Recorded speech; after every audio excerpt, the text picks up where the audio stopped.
People listen differently when they think the message didn't come from another human voice, because advice can be debated, ignored, laughed at. Instructions feel heavier, final ones even more. A final instruction suggests patience has expired, that repetition failed, that softness didn't work. It implies you were already warned, already nudged, already given space to figure it out on your own, and still chose comfort over change. The idea of a final instruction isn't about fear, it's about clarity. No metaphors, no second chances disguised as hope, just truth stripped of decoration.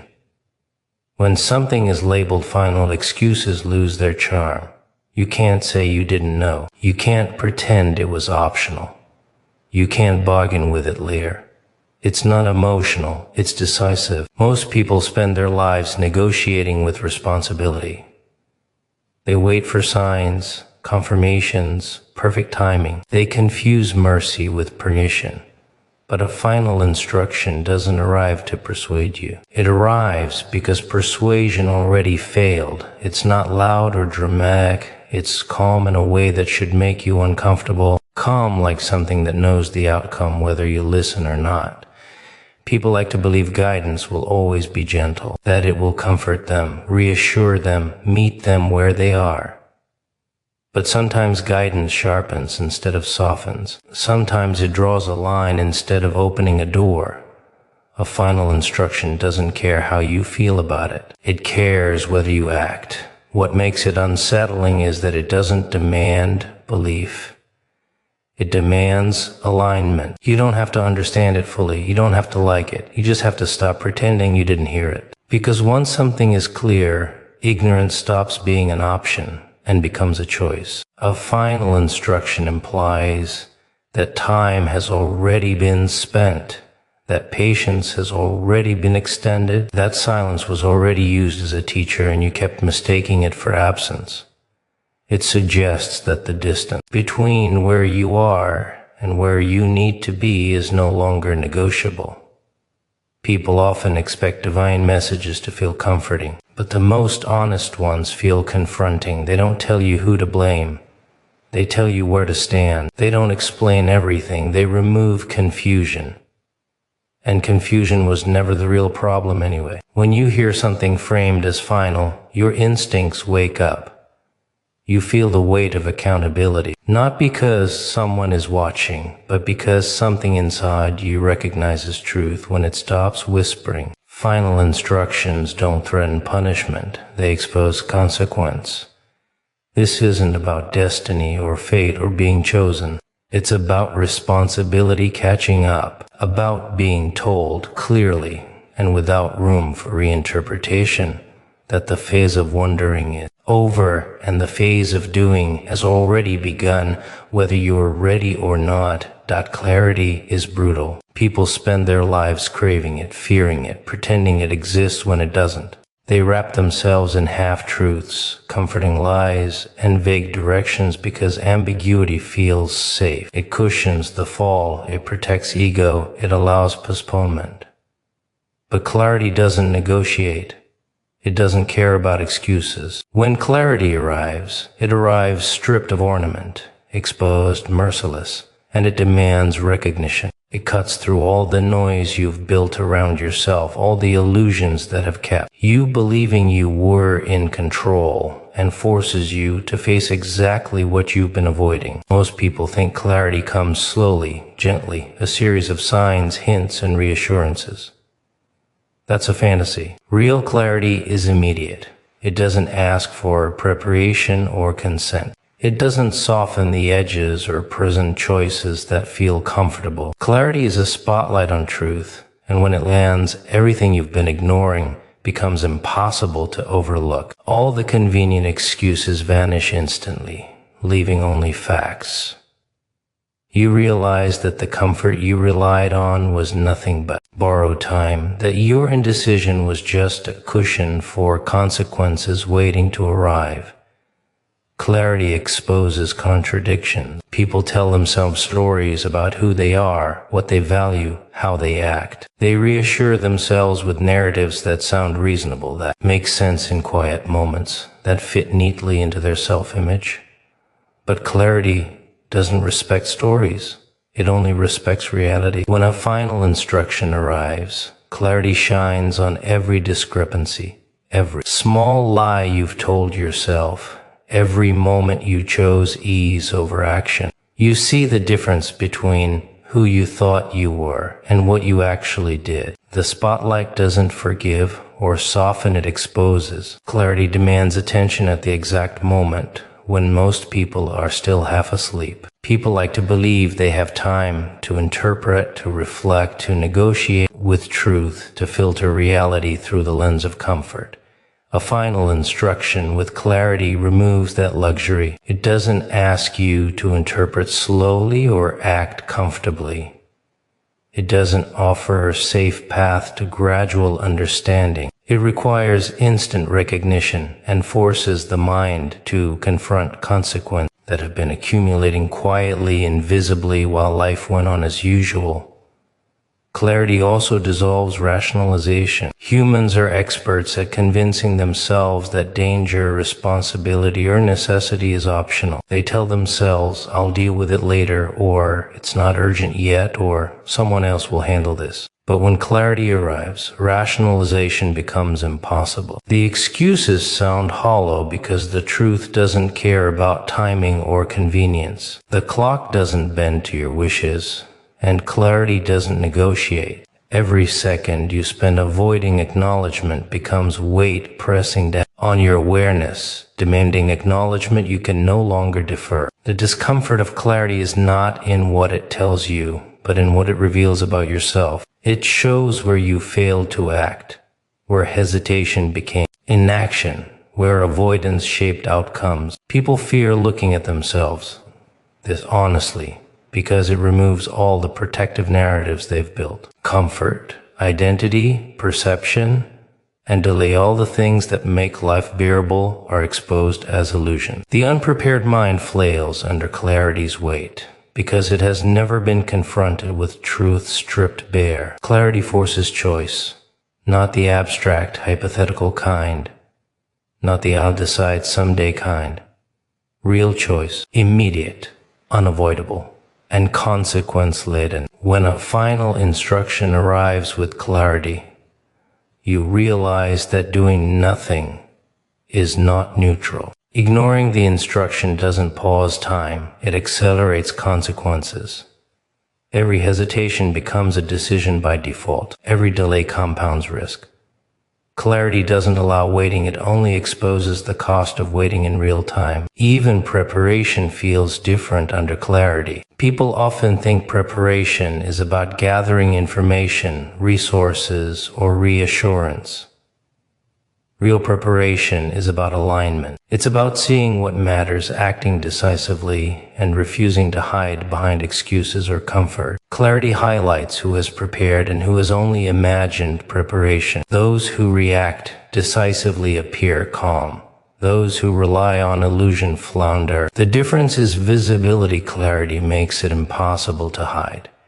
Clarity also redefines urgency. Most people misunderstand urgency as panic or noise. Real urgency is simple.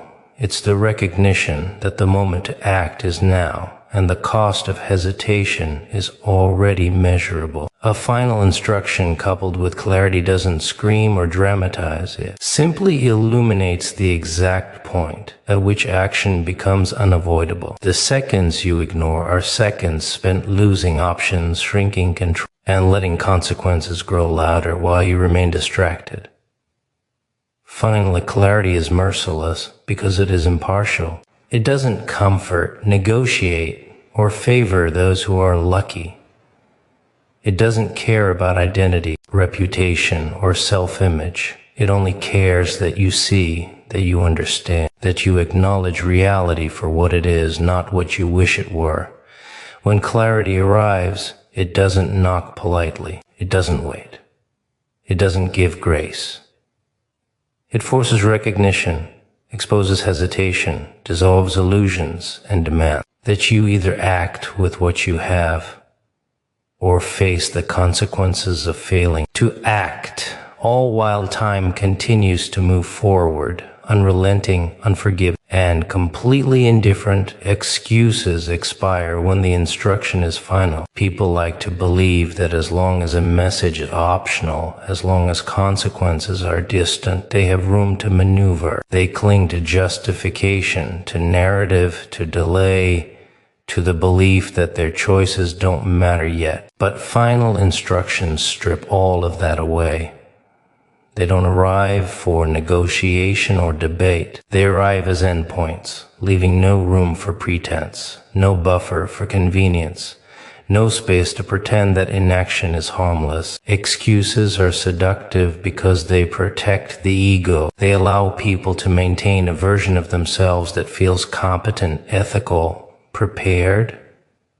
I didn't have time. I didn't know it would matter. I thought someone else would handle it. These statements are comforting because they transform accountability into a story, something malleable, something that softens the edges of reality. A final instruction, though, doesn't care about stories. It only cares about outcomes. Humans are naturally resistant to responsibility. Responsibility is heavy, inconvenient, and uncomfortable. Most people would rather wait for clarity, hope for guidance, or hide behind ambiguity than face the raw weight of choice. Excuses exist to make that weight bearable. They delay confrontation with reality and create the illusion that time, attention, and effort can be borrowed indefinitely. A final instruction makes that illusion impossible. It tells you there is no more borrowing, no more delay, no more excuse. Excuses only work when consequences are distant.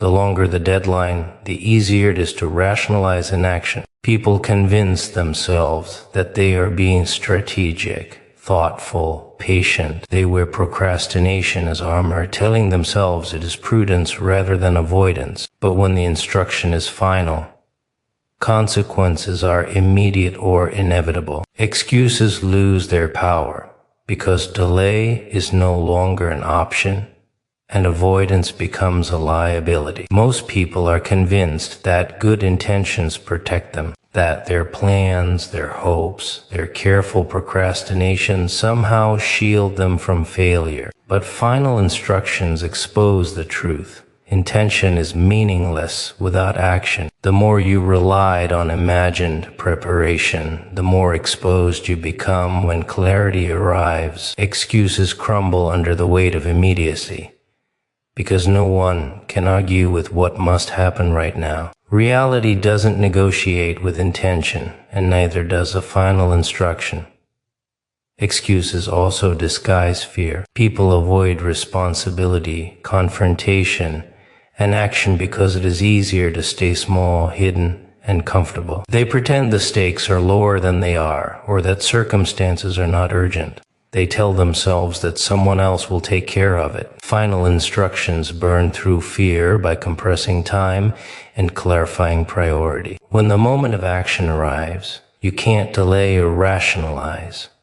You're exposed to the truth of your own habits. The finality of instruction highlights how often people rely on avoidance as a strategy. They believe that if they ignore a problem long enough, it will disappear. They treat postponement like a solution. They substitute distraction for engagement. Every excuse becomes a reinforcement of inaction. Final instructions strip away all the camouflage. They force recognition, forcing the individual to confront what is being building quietly in the background while life continued as usual. Excuses also manipulate perception. They make you believe that your actions or lack of them are less consequential than they actually are. They whisper that the timeline is flexible, that someone else will intervene, that luck will save you. A final instruction doesn't allow manipulation of perception. It forces the eyes open, the mind present, and the body ready. There's no narrative to lean on, no comfort to buffer the shock, No story to convince yourself that delay was acceptable. People underestimate how dangerous excuses become when finality approaches. Every postponed choice, ignored warning, or rationalized fear compounds into a reality that no longer bends to comfort. A final instruction reveals that the world does not pause for hesitation. It shows that the weight of ignored opportunities accumulates quietly until the moment arrives when inaction becomes the most visible failure.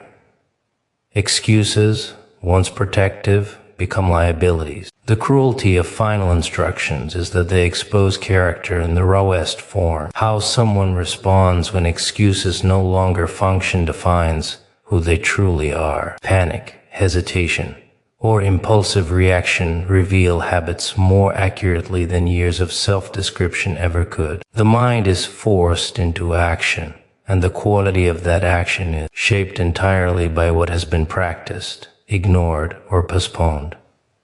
Excuses are fragile. They exist only when time and uncertainty provide space to hide. A final instruction compresses both, leaving the individual alone with responsibility, exposure, and consequence. Those who survive the compression do so not because they had better intentions, but because they cultivated awareness, decisiveness, and honesty long before the instruction arrived. Every second spent rationalizing, delaying, or avoiding magnifies the contrast between what could have been and what must now be faced, leaving only the stark necessity to act, immediately, decisively, and without the comforting shield of excuses. Responsibility can no longer be delayed. People live as if it can. They fill their lives with distractions, routines, and stories that let them pretend accountability is optional. "I'll get to it later,"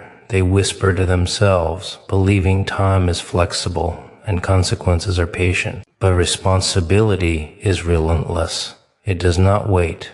It does not negotiate. A final instruction forces the confrontation that delay has been avoiding, exposing every hesitation, every misjudgment, every moment of avoidance that has accumulated like debris in the corners of life. Humans are allergic to accountability. Most spend their existence dancing around it, rationalizing, delegating, or deferring. It is heavy, uncomfortable, demanding. People prefer comfort, distraction, and reassurance over confrontation with the truth of their action. Delaying responsibility feels safe because it provides the illusion of control, but the illusion is fragile. When the final instruction arrives, that illusion shatters instantly. You see the gap between who you thought you were and what you actually did, and there is no way to patch it up with stories or excuses. The reason responsibility is so uncomfortable is because it exposes patterns of behavior. People like to believe that their intentions define them. They rely on virtue, hope, and imagined preparation. But in the last moments, only action matters. Every delay, every hesitation, every choice to ignore warning signs comes into focus. Responsibility doesn't care about plans or promises. It only cares whether you respond when the moment demands it. People convince themselves that consequences can be managed later, that the pile of unfinished obligations, ignored signs, and postponed choices will somehow dissolve, rearrange, or excuse themselves. But responsibility doesn't wait for convenience. It arrives precisely when it is unavoidable, and the longer you postpone action, the heavier it becomes. Small decisions accumulate into critical pressure points. What you ignored yesterday doesn't vanish. It transforms into the challenge you must confront now, uncompromising, unavoidable. The discomfort of responsibility is also a mirror. It reflects truth without kindness. It shows where you failed, where fear dictated inaction, where hesitation allowed chaos to grow quietly in the background. People prefer stories because stories soften that reflection. They obscure accountability in narrative. But a final instruction, when coupled with the relentless presence of responsibility, strips stories bare. You are left with your actions, your avoidance, and the consequences that grow from them. Responsibility is not abstract. It is not a philosophical concept or a suggestion for moral reflection. It is measured in timing, alignment, and recognition. The delayed choice that seemed harmless becomes tangible, measurable, and urgent when a final instruction lands. Every postponed decision is no longer a theoretical what if. It is now a live problem, a ticking consequence, an immediate test of whether you have cultivated the awareness and skill to act decisively.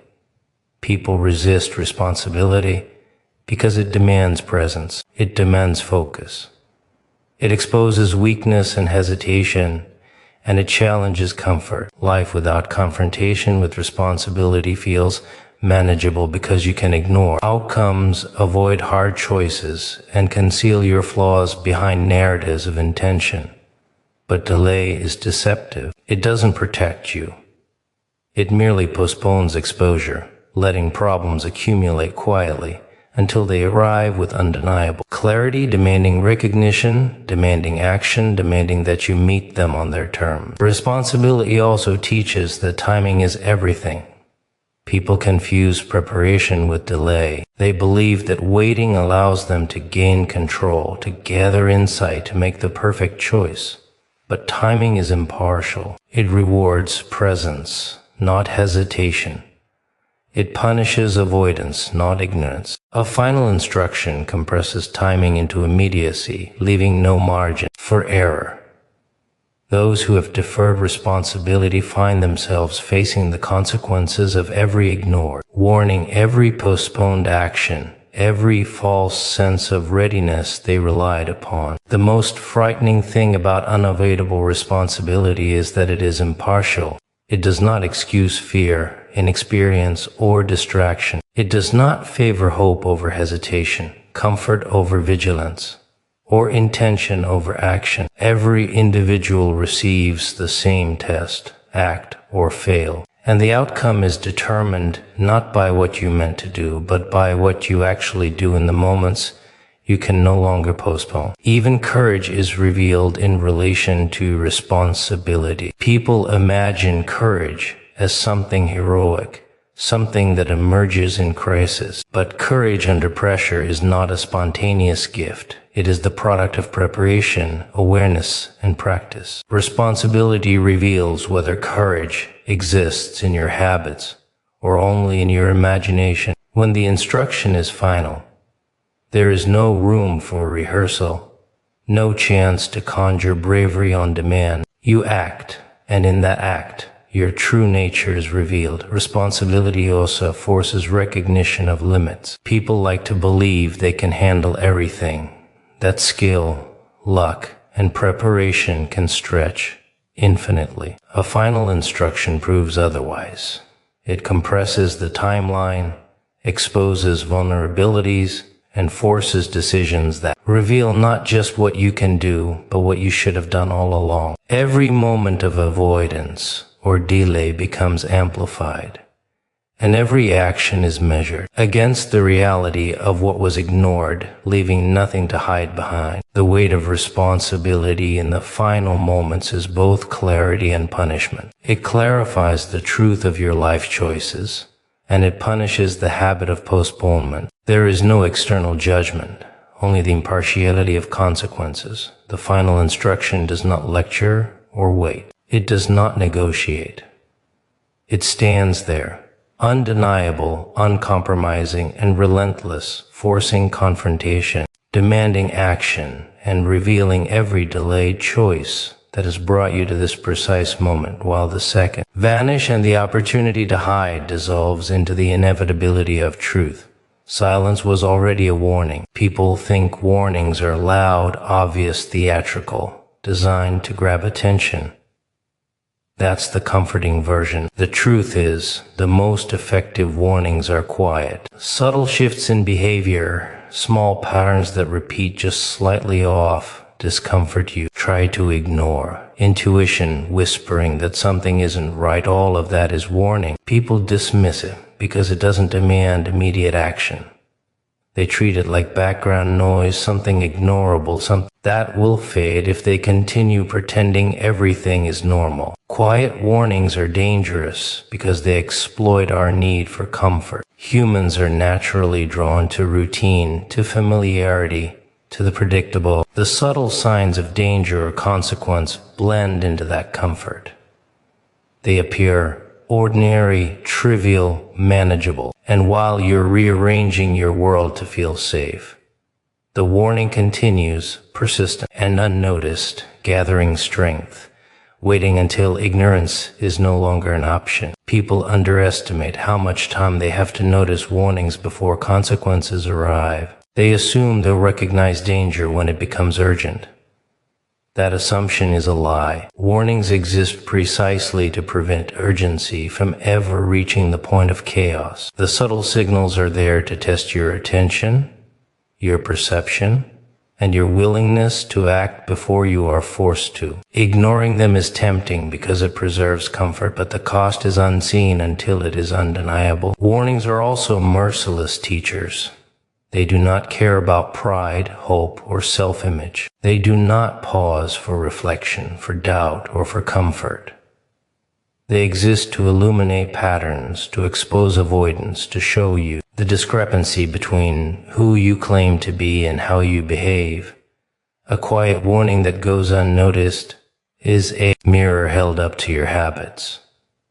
It reflects every choice you ignored, every small postponement you practiced, every distraction you welcomed in place of engagement. People rely on the illusion of clarity. They think they'll know when action is necessary. That instinct will scream, that alarm will sound, that chaos will announce itself. Quiet warnings dismantle that illusion. They demand that you interpret signs without drama, that you feel unease without proof, that you trust discomfort without confirmation. They teach that awareness is not optional, and that perception is a skill, not a passive state. Ignoring quiet warnings is habitual. It is reinforced by years of experience where discomfort passes, where hesitation seems harmless, where delay feels like safety. People forget that every ignored whisper compounds. Every postponed response becomes part of the problem. By the time clarity arrives in an obvious form, the consequences have already grown to match the cumulative weight of avoidance, leaving little room for adjustment and even less room for surprise. Quiet warnings also test courage, not the cinematic, dramatic courage people imagine, but the patient, vigilant kind that notices, acknowledges, and responds without fanfare. It requires seeing what others dismiss, listening when the world is silent, and acting when the temptation is to wait. Most people are unpracticed in that kind of courage because it is unglamorous, inconvenient, and uncomfortable. They prefer alarms, explosions, crises they perform under spectacle, not under subtlety. The cruelty of unnoticed warnings is their invisibility. They blend into life. They mask themselves as minor inconveniences, fleeting discomforts, casual observation. They give you room to feel safe while shaping the conditions for surprise. People who survive are those who cultivate the ability to perceive the extraordinary. In the ordinary, the danger in the calm, the necessity in hesitation, warnings are impartial. They do not favor intelligence, status, or preparation. They reward attention and punish neglect. Every ignored signal, every postponed recognition, every rationalization is a deposit into a growing debt of consequence. And when time finally demands action, that debt is collected without mercy. Those who have trained themselves to notice early act decisively. Those who ignored subtlety react desperately. The difference is not luck, it is perception. People misunderstand the value of warning because they associate it with drama. Real warning is quiet, persistent, unassuming. It waits while you are distracted, while you are comfortable, while you are asleep in your own illusions. It is a teacher of presence, forcing awareness without spectacle, and showing the truth of patterns that have been building under your nose. Ignoring warnings is seductive, because comfort feels real, immediate, and safe. But safety in ignorance is always temporary. Every quiet warning ignored is a moment surrendered, a choice made for short-term ease at the expense of long-term consequence. The world doesn't need to shout. The consequences arrive precisely, impartially, inevitably. Every ignored whisper contributes to the inevitability of exposure when time collapses, and clarity can no longer be postponed. Action matters more than belief. People spend their lives wrapped in conviction, wrapped in ideals, wrapped in the comforting illusion that thinking about something or believing in it is enough. They repeat mantras, quote wisdom, and convince themselves that intention is power. Belief feels active, but it is mostly passive. It allows people to feel moral, capable, prepared, without ever moving. Action, on the other hand, is brutal. It demands presence, consequence, and energy. It doesn't care how noble your thoughts are, or how pure your intentions feel. Belief is seductive because it is easy. You can hold a belief without risk. You can repeat it without cost. You can structure your identity around it without proof. You can feel empowered while the world continues its motion, while consequences accumulate, while opportunities slip by. Belief gives the illusion of control without requiring engagement, without demanding accountability, without forcing the confrontation that action demands. Action exposes truth. While belief allows for storytelling, action strips pretense. What you do reveals more about who you are than what you think. People imagine courage in thought, discipline in planning, dedication in vision. But when the moment demands action, all those imagined virtues are irrelevant. What matters is what you do when hesitation is dangerous, when time is fleeting, when the consequences are unavoidable. Action is the language of reality. Belief is merely the rehearsal. Belief also delays urgency. People tell themselves that thinking about a problem, believing in a solution, or visualizing an outcome is preparation. It isn't. It postpones actual engagement. Action is the only thing that tests readiness. The longer belief substitutes for doing, the heavier the cost becomes. Ignoring opportunity or responsibility while nurturing faith and intent is a slow accumulation of consequences that will eventually demand attention in a moment where delay is no longer possible. People conflate belief with safety. They imagine that as long as they hold the right ideals, speak the right word, and feel committed internally, the world will bend to match their mindset.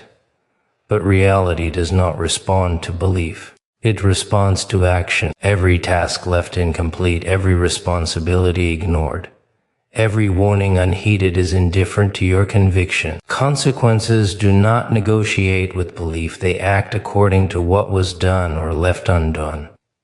Action also tests courage. True courage is not the dramatic defiance of chaos, the heroic speech, or the imagined bravery you carry in thought. True courage is the willingness to move when moving is inconvenient, dangerous, or uncomfortable. It is acting when hesitation feels easier, when the mind screams delay, when the world whispers that comfort is safer. Belief can give you confidence, but action is what proves it.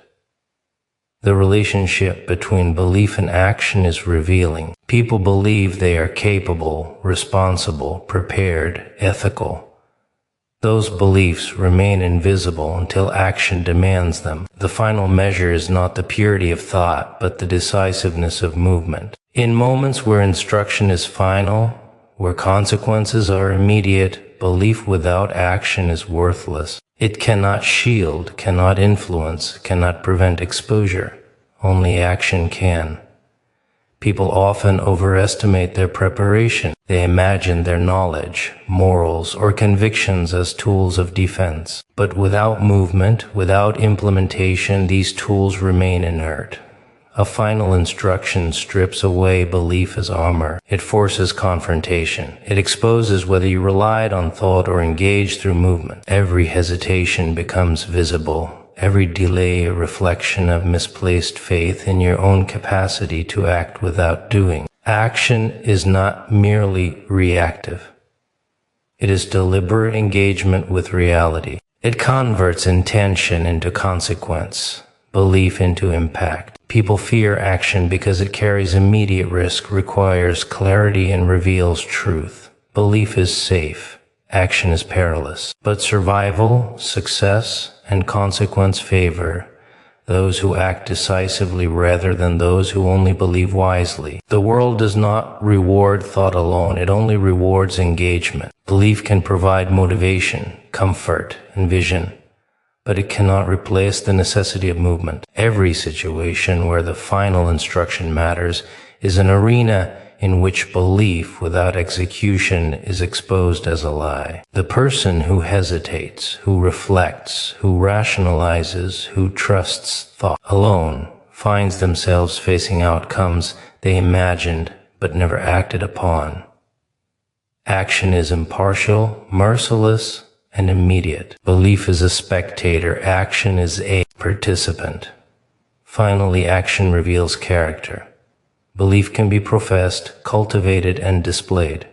Action cannot. What you do in response to a critical instruction, when time is compressed and consequences are unavoidable, tells the story that belief only pretends to write. It reveals what was cultivated in silence, in preparation, in habits, and in repeated choices. The last moments expose the difference between those who merely think and those who move, between those who imagine courage and those who wield it, between the passive believer and the active participant, while the seconds vanish and the world measures truth not by words but by deeds.